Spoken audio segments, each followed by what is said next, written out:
মুসলমান একত্রিত হবে, জমা হবে, লড়াই হবে, চূড়ান্ত বিজয় আল্লাহ মুসলমানদেরকে দান করবে ইনশাআল্লাহ। এখানে একটু মনে রাখবেন, বলেন আমার সাথে, পৃথিবীতে বলেন 4টি মসজিদে নামাজ পড়া সবচেয়ে মর্যাদাপূর্ণ। কয়টি মসজিদে? বলেন মসজিদে হারাম, মসজিদে নববী, মসজিদে আকসা, মসজিদে কুবা। এই চারটা মসজিদ, মসজিদে হারাম, মসজিদে নববী, মসজিদে আকসা আর মসজিদে কুবা। একটু করে আমি বলতেছি বিষয়টা। এগুলো 5 নম্বর আলোচনা।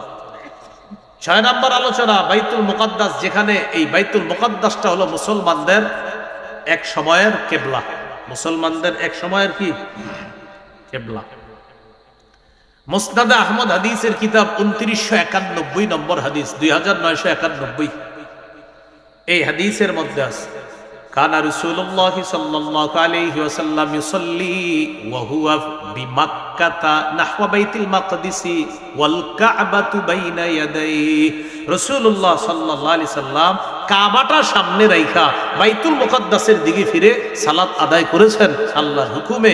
প্রায় 17-18 মাস নামাজ পড়ছে, আর খালি আকাশের দিকে তাকাইতো, মনটা চাইতো আল্লাহ কাবাটাকে আবার কেবলা বানায় দেন। কিন্তু মুখ দিয়ে বলে না, আল্লাহ তাআলা বলেন قد نرى تقلب وجهك في السماء। হাবিব আপনি বারবার মাথা আকাশের দিকে উঠান নামান কেন? আমি কিন্তু জানি আপনার মন চায় কাবাটা যেন আবার কেবলা বানায় দিই। ঠিক আছে, ফালানুওয়াল্লিয়ান্নাকা কিবলাতান তারদাহা, আমি অবশ্যই আপনার মনোভূত যে কেবলা কাবা, এটা অচিরেই এই কাবার দিকে কেবলা করে আমি আপনার চেহারা আবার ফিরিয়ে দেব।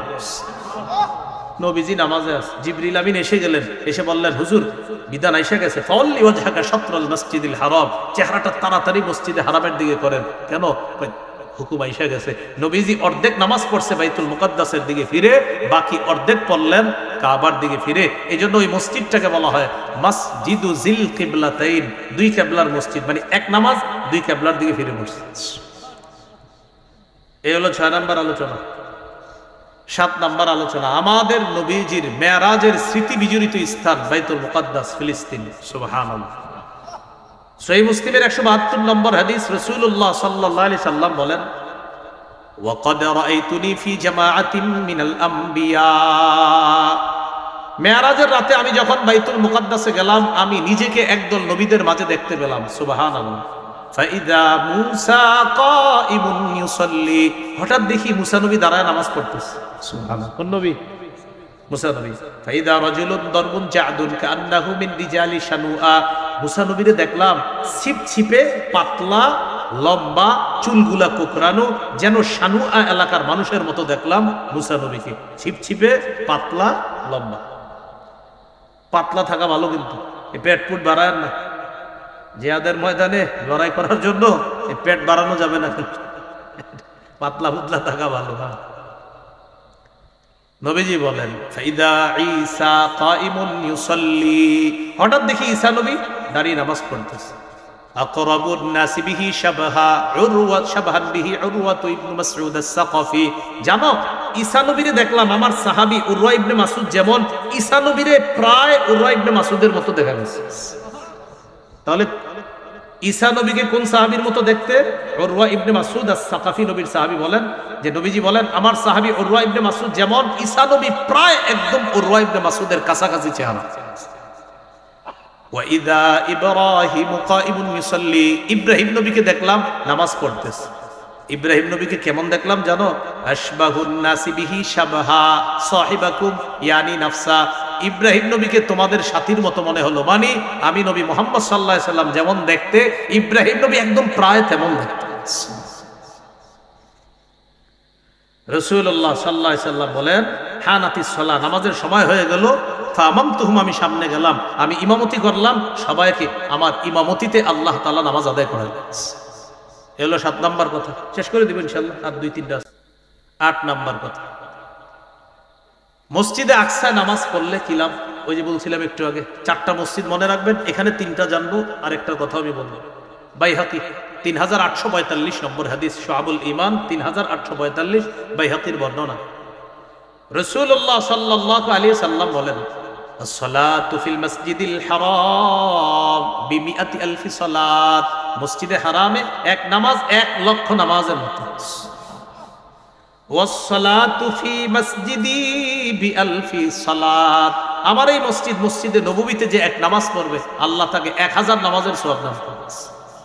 ওয়াসসালাতু ফি মাসজিদি বাইতুল মাকদিস বি500 সালাত, বাইতুল মুকাদ্দাসে এক নামাজ 500 নামাজের সওয়াব দান করবে।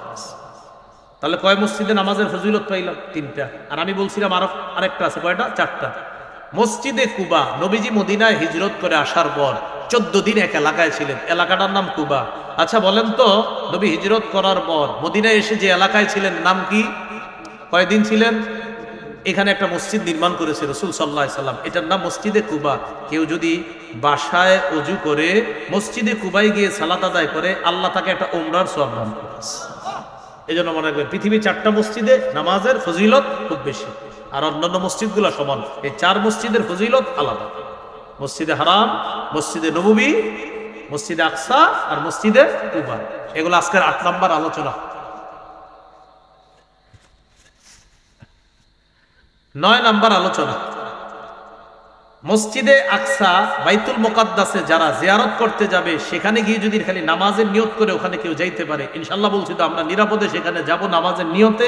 আর সেখানে যাওয়ার পর যে আসবে, মা আজকে জন্ম দিলে যেমন গুনাহ নাই, এইভাবে গুনাহমুক্ত ভাবে আসবে। নাসাইর হাদিস 692 নম্বর হাদিস, রাসূলুল্লাহ সাল্লাল্লাহু আলাইহি সাল্লাম বলেন, লাম্মা ফারাগা সুলাইমান ইবনে দাউদ আলাইহিস সালাতু ওয়াস সালাম আলাইহিমাস সালাতু ওয়াস সালাম মিন বিনাই বাইতিল মাকদিস সাআলাল্লাহ সালাসা, সুলাইমান নবী যখন বাইতুল মুকাদ্দাসটা পুনর্নির্মাণ শেষ করলেন, করার পর আল্লাহর কাছে 3টা জিনিস চাইলেন। 1 নাম্বার, হুকমান ইউসাদিফ হুকমা, আল্লাহ আপনি আমাকে এমন বিচার করার যোগ্যতা দেন, আমার বিচারটা যেন ঠিক আপনার বিচার যেমন নিখুঁত বিচার হয়, আমার বিচারটাও যেন আপনার বিচারের মতো হয়, কোনো ভুল যেন না হয়। আল্লাহ এই দোয়াটা কবুল করুন। 2 নাম্বার, ওয়া মুলকান লা ইয়ামবাগি লি আহাদিন মিন বাদি, আল্লাহ আমাকে এমন রাজত্ব দান করেন যে রাজত্ব আমার পরে আর দুনিয়ার কাউকে দিবেন না। আমাদের নবীজি বলেন, 3 নাম্বার দোয়া করলেন ঈসা নবী, ওয়া আন লা ইয়াতিয়া হাদাল মাসজিদা আহাদুন লা ইউরিদু ইল্লা সালাতা ফি খারাজা বিন যুনুবিহি কায়াউমিন ওয়ালাদাতহু উম্মুহু, আল্লাহ আমি যে মসজিদটা পুনরায় নির্মাণ করলাম, এখানে কোনো ব্যক্তি যদি নামাজের নিয়তে আসে, এখান থেকে যখন বের হবে, আল্লাহ আমি ঈসা নবী আপনার কাছে, সুলাইমান নবী আপনার কাছে দোয়া করলাম, আল্লাহ যখন কোনো ব্যক্তি এখানে নামাজ পড়ার জন্য আসবে, আসার পর যখন এখান থেকে বের হবে, আল্লাহ আমি সুলাইমান আপনার কাছে দোয়া করলাম, এই ব্যক্তি যেন মা জন্ম দিলে ওই শিশুর যেন কোনো গুনাহ থাকে না, এমন নিষ্পাপ হয়ে যেন এখান থেকে বের হবে। রাসূলুল্লাহ সাল্লাল্লাহু আলাইহি সাল্লাম বলেন, সুলাইমান নবীর 2টি দোয়া আল্লাহ তার জীবদ্দশায় কবুল করে ফেলছে। সুলাইমান নবীর বিচারে কোনো ভুল হইতো না, সুবহানাল্লাহ। আর সুলাইমান নবীকে আল্লাহ এমন রাজত্ব দিছে যা দুনিয়ার কাউকে দেয় নাই, দুনিয়া পুরোটা রাজত্ব দিছে, সাথে সাথে পিঁপড়া বাতাস যা আছে সবের রাজত্ব দিছে। এই ব্যাপারে আমার একটা ওয়াজ আছে, দেখবেন শুধু সূরা নামলের উপরে, এদের কাছে থাকতে পারে, আছে লম্বা আলোচনা, নামল সুলাইমান নবীর আলোচনা নিয়ে লম্বা আলোচনা আছে। এই সুলাইমান আলাইহিস সালামের 2টা দোয়া কবুল করছে জীবদ্দশায়। আমাদের নবীজি বলেন, 3য় যে দোয়াটা সুলাইমান নবী করেছেন, নিষ্পাপ শিশুর মতো যেন বাইতুল মুকাদ্দাস থেকে বের হয়, আমি নবী আশাবাদী 3 নম্বর দোয়াটাও আল্লাহ কবুল করে ফেলেছে। আজকের সর্বশেষ কথা, আবু দাউদের হাদিস, রাসূল সাল্লাল্লাহু আলাইহি সাল্লাম বলেন, সাতাকুনু হিজরাতুন বাদা হিজরা, মদিনায় একটা হিজরত হয়েছে আমাদের, এটার পরে আরেকটা হিজরত হবে। সাহাবীরা বললেন, হুজুর কোথায় সেই হিজরতটা হবে এবং শ্রেষ্ঠ স্থান হবে কোনটা? নবীজি বললেন, খিয়ারু আহলিল আরদি আলজামুহুম মুহাজারা ইব্রাহিম আলাইহিস সালাতু ওয়াস সালাম, পৃথিবীতে যারা বেঁচে থাকবে ওই জামানায়, তাদের জন্য হিজরতের শ্রেষ্ঠ জায়গা হবে ইব্রাহিম নবী হিজরত করে যেখানে গিয়েছে, তারা যদি সেখানে যায়, এটাই হবে তাদের হিজরতের শ্রেষ্ঠ স্থান। আমি ইতিহাসের মধ্যে বলছি, ইব্রাহিম নবী হিজরত করে কোথায় গিয়েছিলেন? বাইতুল মুকাদ্দাসের আশেপাশের অঞ্চল, সিরিয়া, ফিলিস্তিন, সেখানে গিয়েছিলেন। তাহলে হিজরতের শ্রেষ্ঠ জায়গা হবে কোনটা? বাইতুল মুকাদ্দাসের আশপাশের এলাকা। এখান থেকে বোঝা যায় মুসলমান একত্রিত হবে, জমা হবে, লড়াই হবে, চূড়ান্ত বিজয় আল্লাহ মুসলমানদেরকে দান করবে ইনশাআল্লাহ। এই 10টি পয়েন্টের কথা বললাম। আল্লাহ আমাদের সকলকে, যে কথাগুলো শুনলাম, আমি বললাম হিস্ট্রিটা, আমার আগে কামরুল ভাই বলে গেলেন করণীয়, 4টা করণীয়। তো এই করণীয়গুলো যেন আমরা করতে পারি আর বিষয়গুলো যেন আমরা মনে রাখতে পারি। আল্লাহ তৌফিক দান করেন।